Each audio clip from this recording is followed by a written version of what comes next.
এগড়া থেকে বিপুল পরিমাণ সরকারি সাইকেল উদ্ধার। প্রশ্নের মুখে প্রাক্তন বিধায়ক তরুণ কুমার মাইতি, কারণ তিনি এই স্কুলের প্রধান শিক্ষক।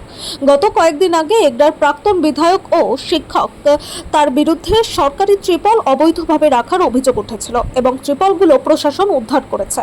তার রেশ কাটতে না কাটতেই আবার ওই বিধায়ক তথা পানিপাড়ুল মুক্তেশ্বর হাই স্কুলের প্রধান শিক্ষকের স্কুল থেকে হিসাব বহির্ভূত সরকারি সবুজ সাথী সাইকেল উদ্ধার করল প্রশাসন। এই ঘটনাকে কেন্দ্র করে এলাকায় যথেষ্ট চাঞ্চল্য। স্থানীয় বাসিন্দা এবং বিজেপির কর্মী সমর্থকরা মনে করছেন আরও সরকারি প্রকল্পের জিনিস অন্য কোথাও লুকিয়ে রেখেছে কিনা সেটাও প্রশাসন নজরে আনুক।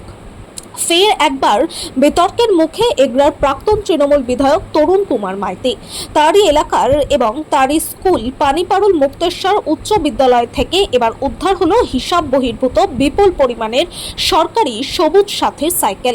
শুক্রবার বিকেলে গোপন সূত্রে খবর পেয়ে এগড়া থানার পুলিশ ওই স্কুলে আচমকা অভিযান চালায় এবং সেখান থেকে প্রায় 55টি সাইকেল উদ্ধার করে। এই ঘটনাকে কেন্দ্র করে ইতিমধ্যে ব্যাপক চাঞ্চল্য ছড়িয়েছে গোটা এলাকায়। স্থানীয় পুলিশ সূত্রে জানা গেছে, শুক্রবার বিকেলে এগড়া 2 নম্বর ব্লকের পানিপাড়ুল মুক্তেশ্বর হাই স্কুলে আচমকা হানা দেয় এগড়া থানার পুলিশ বাহিনী। স্কুলের একটি অংশ থেকে উদ্ধার হয় প্রচুর পরিমাণে সরকারি সাইকেল, যার মধ্যে বেশিরভাগ সাইকেলই ভাঙাচোরা এবং অবহেলায় পড়ে থাকা অবস্থায় ছিল। পুলিশ তড়িঘড়ি সমস্ত সাইকেলগুলি বাজেয়াপ্ত করে থানায় নিয়ে যায়। সরকারি নিয়ম মেনে ছাত্রছাত্রীদের মাথা পিছু হিসেব করেই ব্লক থেকে সাইকেল পাঠানো হয়। তাহলে স্কুলের ভেতর এভাবে অতিরিক্ত এবং ভাঙাচোরা সাইকেল কোথা থেকে এলো? বিজেপির অভিযোগ, এই ঘটনা সামনে আসতেই জোরালো রাজনৈতিক চাপানোত্তর শুরু হয়েছে পূর্ব মেদিনীপুরে।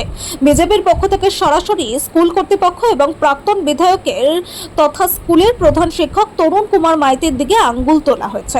ব্লক প্রশাসন যখন নির্দিষ্ট ছাত্রছাত্রীর সংখ্যা দেখেই সাইকেল বরাদ্দ করে, তখন এতগুলি সাইকেল উদ্বৃত্ত হওয়া কোনোভাবেই সম্ভব নয়। তাহলে কি ভুয়ো বা ভুল হিসেব দেখিয়ে সরকারি সাইকেল তুলে এনে এভাবে আত্মসাৎ বা অপব্যবহার করার চেষ্টা হচ্ছিল? প্রাক্তন বিধায়ক তরুণ কুমার মাইতির এলাকায় কেন বারবার এই ধরনের বেআইনি বা হিসাব বহির্ভূত জিনিসপত্র উদ্ধারের ঘটনা ঘটছে তা নিয়ে তদন্তের দাবি জানিয়েছে গেরুয়া শিবির। বারবার এগড়ার প্রাক্তন বিধায়কের নাম জড়ানোয় অস্বস্তি বেড়েছে তৃণমূল শিবিরে।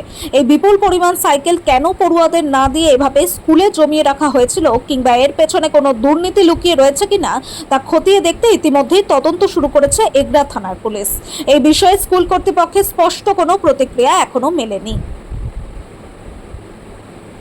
মুক্তেশ্বর উচ্চ বিদ্যালয় থেকে বিগত দিনের এমএলএ সাহেব তরুণ কুমার মাইতি এবং প্রধান শিক্ষক ওই সেই ওই স্কুল থেকে 2 গাড়ি স্কুলের ছাত্রছাত্রীদের সাইকেল পাওয়া গেল এবং সেটা এসডিও সাহেব নিজে উপস্থিত থেকে, থানার আইসি নিজে উপস্থিত থেকে সেটা সিজ করেছেন এবং সেটা এসডিও অফিসে এসে জমা রয়েছে।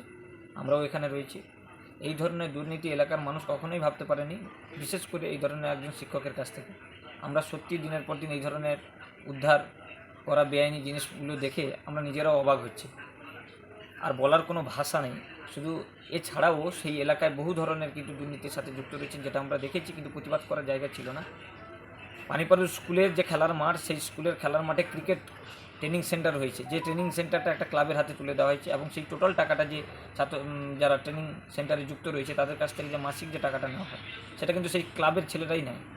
এবং সেই ক্লাবের সভাপতি সম্পাদক স্যার নিজেই রয়েছেন এবং সেই ক্লাব প্রতি বছর একটা খেলা খেলায়, সেই গ্রাউন্ডে খেলায়, ফুটবল টুর্নামেন্ট করে, তার যে টাকা পয়সা সেটা টোটালি এই যে স্কুলের প্রপার্টিটা ব্যবহার করে যে সেখান থেকে একটা ব্যবসা করা হয় এবং একটা ক্লাবে যায় এবং সেটা নিজেদের পকেটে যায়। এছাড়াও তো অনেক কিছু রয়েছে যেটা হয়তো আমরা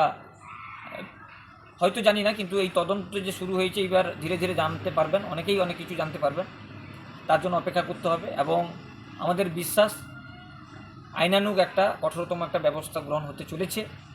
এছাড়াও আমরা বলি, স্যারের কিছু কিছু সাঁকরেদ আছে যারা 3টা-4টা করে চাকরি করছে, সেখান থেকে মাইনা নিচ্ছে, কোথাও বিডিও অফিসে কাজ করছে, কোথাও ইরিগেশনে কাজ করছে, কোথাও ভিআরপির কাজ করছে একজন ব্যক্তি। সেই মতন করে এটা তদন্ত করলে এটা জানা যাবে এবং তাদেরও বিরুদ্ধে যাতে সঠিকভাবে পদক্ষেপ নেওয়া যায় তার জন্য আমরা সেই প্রসেসিংয়ে এগোচ্ছি এবং দোষীদের শাস্তি হবেই। এবং এর সাথে বলে রাখি, বিগত দিনে যেগুলো সব তদন্ত করে পাওয়া গেছে, স্কুল পরিচালন কমিটির যে সকল সদস্যরা এর মধ্যে যুক্ত রয়েছেন বা ছিলেন, তাদেরও এসডিও সাহেব ওনাদের সমস্ত কাগজপত্র দেখে তাদের বিরুদ্ধেও লিগ্যাল অ্যাকশন নেবেন।